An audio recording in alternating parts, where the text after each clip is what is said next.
Olá pessoal, tudo bem com vocês? Aqui é a professora Gisele do canal Gisele Naves.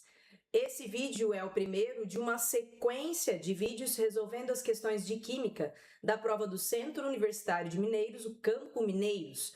Foi um vestibular aplicado agora em 2026 para ingresso no segundo semestre de 2026. Essa é mais uma prova feita pela banca da VUNESP. Resolver as questões desta prova podem funcionar como um simulado na sua preparação para as outras provas que ainda estão por vir. E se você chegou até aqui e ainda não está inscrito no canal, se inscreve no canal. Toda semana está saindo vídeo com resolução de questões de prova da banca da VUNESP. A questão número 1 nos trouxe o seguinte enunciado. O corpo humano apresenta uma série de sinais que indicam a deficiência de determinado mineral, como mostram os exemplos descritos no quadro a seguir. E aí você tem uma coluna dos minerais, uma coluna de fonte dos minerais e, por fim, uma coluna de sintomas de alerta. Eu não vou fazer a leitura desses sintomas e, se na pergunta tiver algum sintoma, eu volto para olhar, inclusive tem. Mas vamos olhar a pergunta, vamos começar aqui, ó. Qual elemento químico, em seu estado fundamental, dentre os metais presentes no quadro, apresenta um elétron em sua camada de valência? Então, olha só, a pergunta é sobre quem é que tem um elétron na camada de valência. Para a gente saber quem é metal dentre os elementos que estão aí, nós temos que procurar a tabela periódica. Então, nós vamos até ela, eu postei ela aqui para você, está aqui no nosso slide, e eu vou destacar os elementos citados no texto. Lembra que tinha uma coluna de elementos? Se não lembra, pausa o vídeo e volta um pouquinho. E olha, os elementos que estavam ali, eu destaquei todos eles aqui para a gente. Dentre esses que estão aqui, você lembra quem é metal? Olha, os metais estão na esquerda da tabela periódica. Se a gente tirar os semimetais, vou destacar os semimetais aqui, olha. Boro, silício germânio, arsênio, antimônio, telúrio, polônio. Esses que eu destaquei de vermelho são os semimetais. Para a direita estão os ametais, para a esquerda estão os metais. Então, na esquerda da tabela estão os elementos que são considerados metais. E só para deixar o nosso estudo bem completo, o hidrogênio não é metal, ele é um elemento próprio, ele não tem uma família, vamos assim dizer. Então, dentre os metais, a gente tem potássio, magnésio, ferro e zinco, dos citados lá naquela tabela da questão. E aí, para a gente responder a pergunta que foi quem desses metais tem um elétron na camada de valência, o aluno tinha que lembrar uma das primeiras aulas de química geral, quando estudamos tabela periódica, sobre a camada de valência do grupo 1 e do grupo 2, você lembra? O grupo 1 tem um elétron na camada de valência, enquanto o grupo 2 tem 2 na camada de valência. E a gente vai abreviar a camada de valência assim, ó, CV. Então, para responder a pergunta do exercício, olha, quem que tem um elétron na camada de valência? Ó, o K, que é o potássio. A gente volta agora na questão para responder a pergunta. E aí agora, a novidade dos meus vídeos é que as questões vão estar resolvidas nesse modelo. Entre os metais presentes no quadro, potássio, símbolo K, é o elemento que apresenta um elétron na camada de valência. Respondido esse primeiro pedaço do item A, vamos à segunda parte do item A. Considerando no quadro apenas os elementos químicos do quarto período da classificação periódica, escreva o nome do elemento químico com o menor raio atômico. Olha, então nós temos que voltar na tabela periódica mais uma vez, ela está aqui. Vamos pegar aqui os períodos, lembra? Como é que conta período? Período é linha. Primeiro período, primeira linha. Segundo período, segunda linha. Terceiro período, terceira linha. Quarto período, obviamente, quarta linha. Eu parei por aqui porque esse é o pedido. E aí, moçada, olha só, tá aqui no destaque quais são os elementos que estão no quarto período dentre os citados naquela tabela. São potássio, ferro, zinco e selênio. Então, é para eu olhar só para esses elementos. E agora, eu preciso que você lembre como é que a gente estuda o raio atômico. Como é que o raio atômico aumenta na tabela periódica. A gente vai guardar assim, ó. O raio atômico aumenta para baixo na tabela periódica, porque para baixo é maior o número de camadas. Então, quanto mais para baixo na tabela periódica, maior é o tamanho do raio atômico. E também, quanto mais para a esquerda na tabela periódica.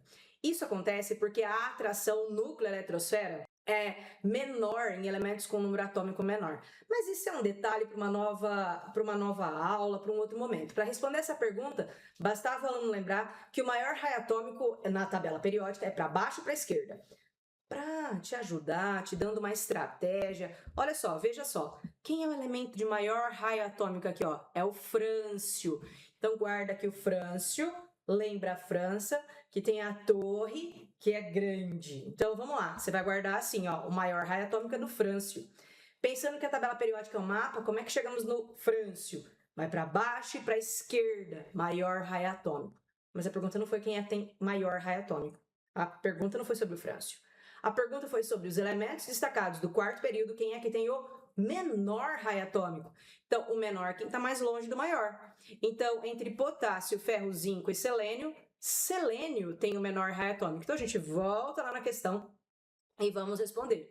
O elemento de menor raio atômico do quarto período dentre os elementos do quadro é o selênio e o símbolo dele é Se. Se você procurar o critério de prova, e eu fiz essa resolução olhando o critério de prova, você vai ver que bastou o aluno responder na alternativa A, no primeiro pedaço, o potássio, símbolo K, e o selênio, símbolo Se. Ô, gente, olha só, o pedido da A é qual é o nome do elemento, então não bastava você dizer o símbolo, tinha que dizer o nome. E se você não lembrar, você ia consultar a tabela periódica disponível ali para você no final dessa prova.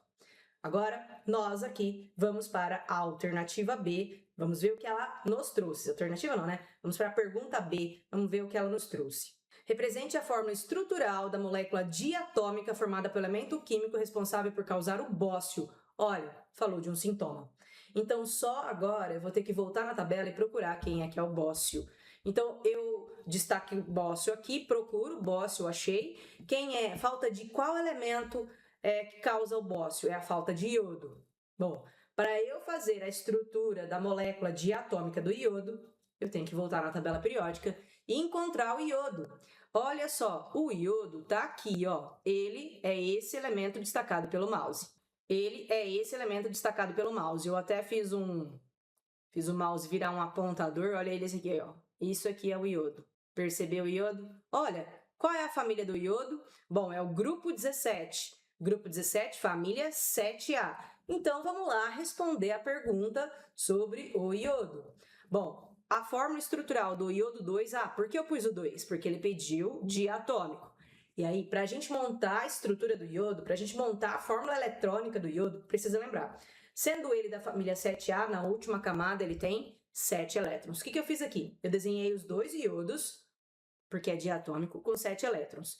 E esse desenho que está aqui representa o compartilhamento de elétrons. E a partir dessa fórmula eletrônica, quando eu quero fazer a fórmula estrutural, você lembra o que faz? Tira os elétrons e coloca só o par de elétron compartilhado, representado por um travessão, por um traço.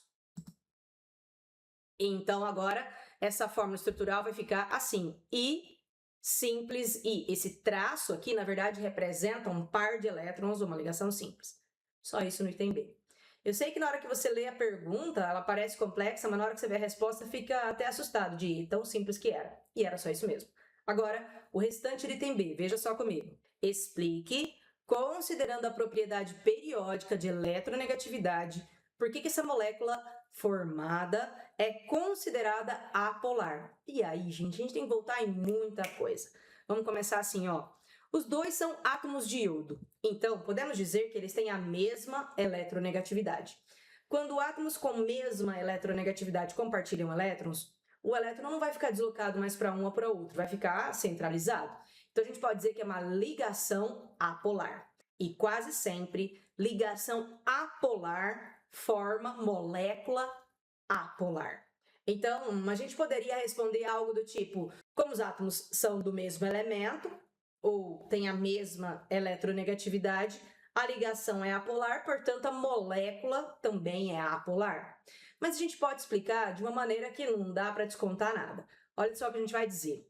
A molécula do I2 é apolar porque o momento de dipolo resultante é igual a zero. Para quem não lembra o que é isso, momento de dipolo é o elétron que fica deslocado para um ou para outro.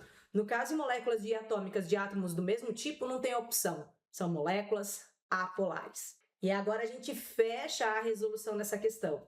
Se você chegou até aqui, assistiu a resolução dessa questão e ainda não curtiu esse vídeo, já curte esse vídeo, porque o que eu vou te falar agora você vai gostar. No final de cada questão como essa, eu vou te contar quais foram os temas abordados. Repara, foram 4 perguntas, né? Foram dois itens, A e B. Só que no A tinha 2 perguntas, no B tinha mais 2, totalizando 4 perguntas na mesma questão.